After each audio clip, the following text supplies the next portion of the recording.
children. It was nearly 10 years ago that a bright September day was darkened by the worst attack on the American people in our history. The images of 9/11 are seared into our national memory.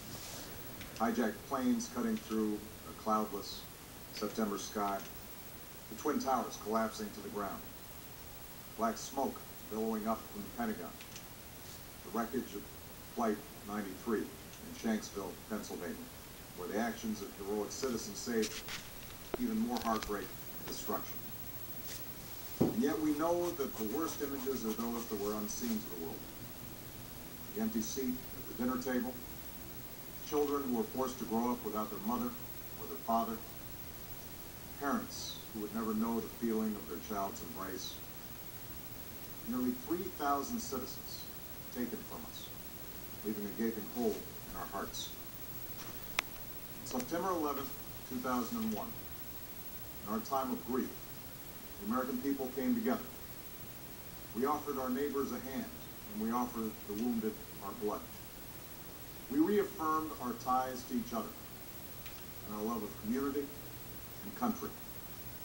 On that day, no matter where we came from, what God we prayed to, or what race or ethnicity we were united as one American family.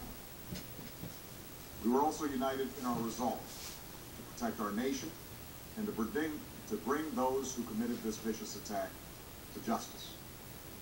We quickly learned that the 9/11 attacks were carried out by Al-Qaeda, an organization headed by Osama bin Laden, which had openly declared war on the United States and was committed to killing innocents in our country and around the globe.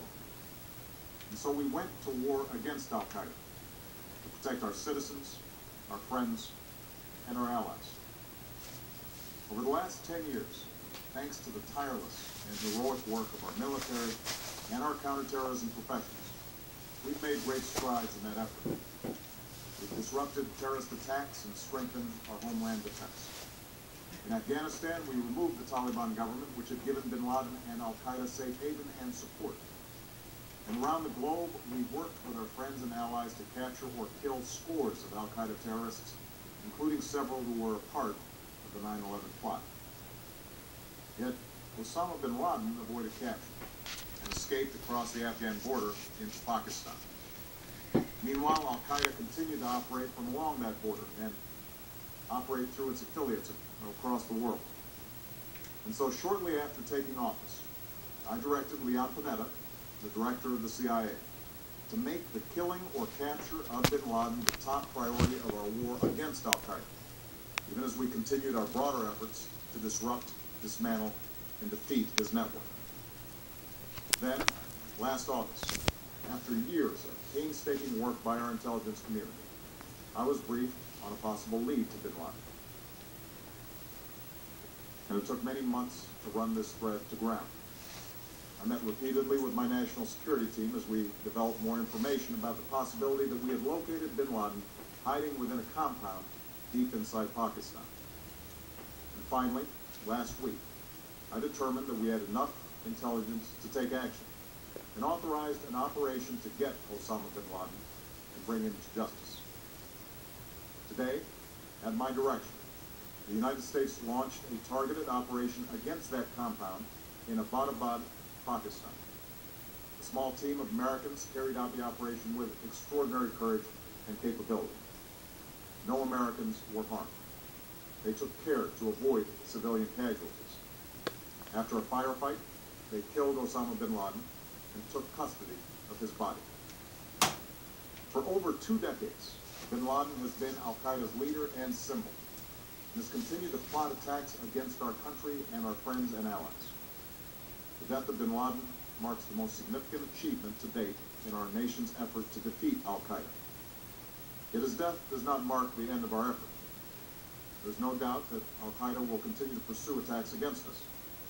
We must, and we will, remain vigilant at home and abroad. As we do, we must also reaffirm that the United States is not and never will be at war with Islam.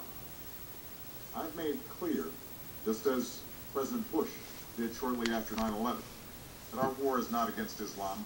Bin Laden was not a Muslim leader. He was a mass murderer of Muslims. Indeed, Al-Qaeda has slaughtered scores of Muslims in many countries, including our own. So his demise should be welcomed by all who believe in peace and human dignity. Over the years, I've repeatedly made clear that we would take action within Pakistan if we knew where bin Laden was. That is what we've done. But it's important to note that our counterterrorism cooperation with Pakistan helped lead us to bin Laden and the compound where he was hiding. Indeed, bin Laden had declared war against Pakistan as well and ordered attacks against the Pakistani people. Tonight, I called President Zardari, and my team has also spoken with their Pakistani counterparts. They agree that this is a good and historic day for both of our nations. Going forward, it is essential that Pakistan continue to join us in the fight against Al-Qaeda and its affiliates. The American people did not choose this fight. It came to our shores and started with the senseless slaughter of our citizens. After nearly 10 years of service, struggle, and sacrifice, we felt the costs of war. These efforts weigh on me every time I, as Commander-in-Chief, have to sign a letter to a family that has lost a loved one, or look into the eyes of a service member who's been gravely wounded. So Americans understand the costs of war.